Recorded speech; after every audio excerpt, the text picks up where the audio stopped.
Nobody knew why it was called Killer Hill.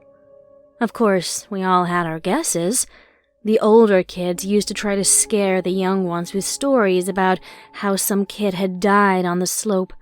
Sometimes they were basic deaths, hitting a tree or a rock, as reckless sledders are wont to do. Some were more creative, featuring grisly serial killers sporting rusty axes, just waiting in the bushes for some kid to come down the hill alone. Kids can be pretty fucked up, to be honest. When I was young, I spent a lot of time at the sledding hills with my brother and sister. There was one main hill.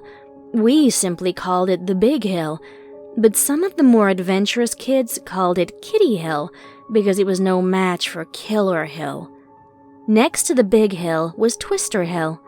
It followed a winding path that barely existed and ended with a sharp turn against a tree.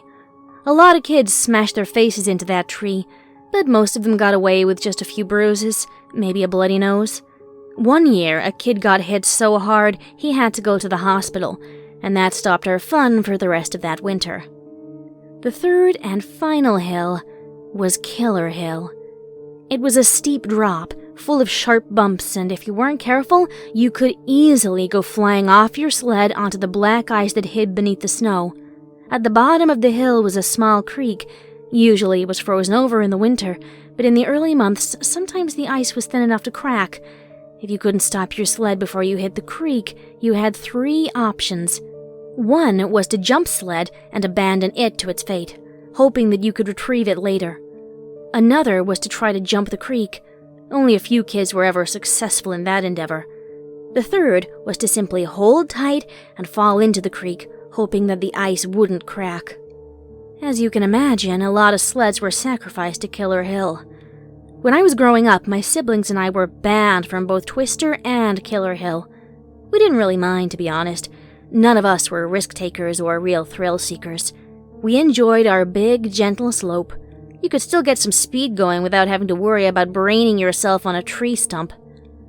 But, of course, things and people tend to change as you get older. When I turned 12, I started to grow interested in Killer Hill. Once, just once, mind you, I wanted to taste its slope, just so I could say that I had done it. I got my wish. That winter, we had a terrible snowstorm. My mom had just managed to get us kids into town to stay with my grandma. We lived out on a farm, and heating and power were somewhat iffy during bad blizzards. We spent a lot of time at my grandma's in the winter, which is just how we liked it. Grandma spoiled us plenty. The snowstorm lasted for 3 days, during which nobody left the house and the schools were closed. Well, that's not entirely accurate. You see, nobody was supposed to leave the house, but it was inevitable that some morons would go outside and freeze to death. It happened every winter. Within a few days, missing persons reports would begin to pop up, followed shortly after by bodies.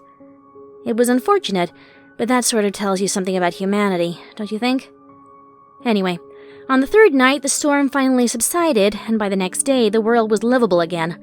The plows had managed to mostly clear the streets. Most people still weren't driving, but you could at least walk outside without succumbing to giant slopes of snow. The temperature had risen enough to leave the house as well. School was still cancelled, as it was still too dangerous to drive, so us kids had another day all to ourselves. And I knew just how I wanted to spend it. My grandma didn't live far from Big Hill. Now, both she and my mother tended to be a little overprotective, and most of the time they wouldn't have let us kids go out sledding just after a big snowstorm like that. But we were sick and tired of being cooped up in Grandma's little townhouse, and they were just as sick and tired of having to deal with us, so they let us take our sleds with a stern admonition that we were to be extremely careful on the hill. That's an order I was bound to break. We were the first kids to get to the hill that day. We'd gotten up early that morning to ensure we'd have a clean hill to sled on. The snow was still a little full and fluffy, but we'd pack it down during the first few rides. But first, there was something I had to do. My younger brother and sister got a bit quiet as I headed over to the mouth of Killer Hill. I could see the sharp twist of the creek at the bottom, and my heart began to race. Sarah, my little sister, and the youngest of us three immediately started to shout that I wasn't supposed to go down that hill because Mom had said so. Hush, don't get your panties in a bunch. Mom doesn't have to know because none of us are gonna tell her. Got it? Sarah bit her lip, but she kept her mouth shut. Our brother, Thomas, was only 2 years younger than I was, and I could see the interest in his eyes. He wanted to watch me do it, so I knew he wouldn't be telling on me anytime soon. I set down my sled at the top of the hill. It was hot pink. I remember that now. For some reason, that part of my memory has always stood out so strongly. Perhaps it was the contrast of the pink against the snow. I decided to ride the hill on my knees, thinking it would give me the best chance at controlling my trajectory. I positioned myself carefully, holding on to the wooden post at the side of the hill so that I wouldn't go down prematurely. I looked down at the sharp fall waiting for me, wondering what it would feel like, the world dropping away from my body. I took a deep breath, and I pushed. It was the ride of my life. The initial push felt sort of like the first drop of a roller coaster. Your stomach flies into your throat. You feel weightless and out of control. I think I screamed, but I don't remember. I was gripping the sides of the sled so hard that I thought I was going to break my fingers. I had only a portion of a second to breathe before I hit the first bump. It sent me flying in the air, and I almost lost my sled, but I managed to hold on. I landed just fine, only to be thrown into the air again on the next bump. By the time I'd passed all the bumps, my knees were a bruised mess. I knew I'd be feeling it for days. I was speeding the rest of the way down the hill, and I began to feel a strange, bubbling euphoria. This was it. I was gonna make it. And then I remembered. The creek. Frozen, hopefully, just at the foot of the hill. As I neared the end of the slope, I realized I had a second, maybe 2 at most, to either jump my sled or try to jump the creek. It was no surprise what I chose. I uncurled my fingers from the edges of the sled and rolled off, watching it fly off into the surrounding trees, suddenly weightless.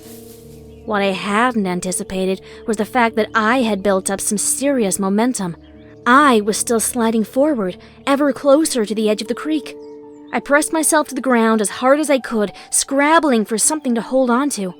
I managed to generate enough friction to finally start slowing down. It was a heart-stopping moment when I just barely managed to grind myself to a halt, my hands hanging off the edge of the creek even as I trembled.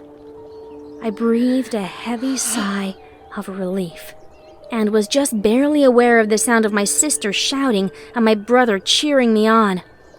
Safe, I thought, laughing as I stared down into the creek that I had narrowly avoided becoming intimately acquainted with.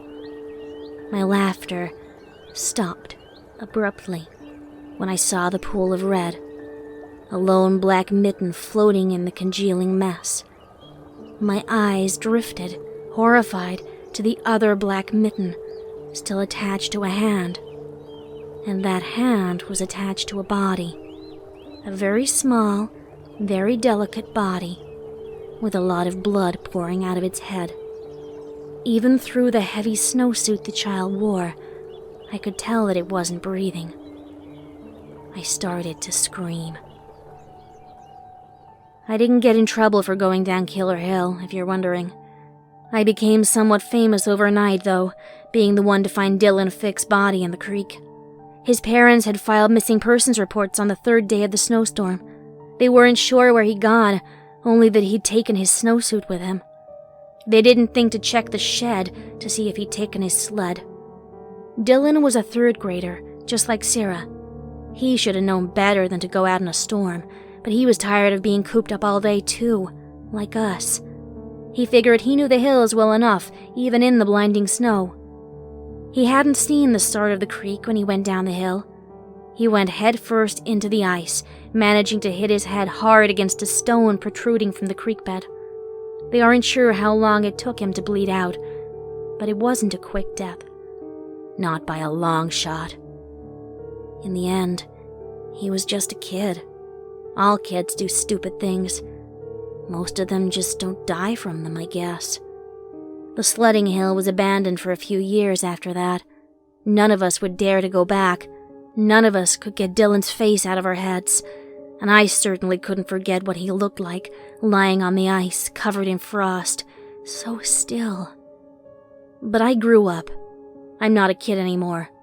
I'm an adult, with a husband, and kids, and a mortgage that I'm gonna spend half my goddamn life paying off. My kids came home from school today, talking about a sledding hill on the edge of town. They wanted to know why it's called Killer Hill. They asked me to take them as soon as the first snow hits. You know, when we were kids, none of us knew how it got the name Killer Hill. But I know now how it kept it.